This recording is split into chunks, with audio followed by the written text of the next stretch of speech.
বার নির্ণয় করার এই ম্যাথগুলো প্রায় সময় এসে থাকে, খুবই গুরুত্বপূর্ণ। তো আজকে খুব সহজ নিয়মে আমি এটা দেখাবো। খুব সিম্পলি আমাদের এখানে বলছে যে আজ বুধবার হলে 64 দিন পর কী বার হবে। তাহলে আমরা সেক্ষেত্রে অবশ্যই যে 64 দিন বলা হয়েছে, যে দিনটা দেওয়া আছে সেটাকে আমরা 7 দিয়ে ভাগ করব। আমরা জানি 7 নং 63, তা না আমাদের এখানে এক অবশিষ্ট থাকছে।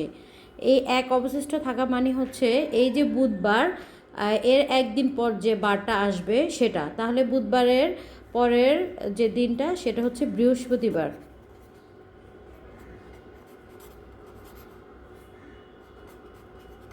তাহলে উত্তরটা হচ্ছে বৃহস্পতিবার, এটাই হচ্ছে উত্তর।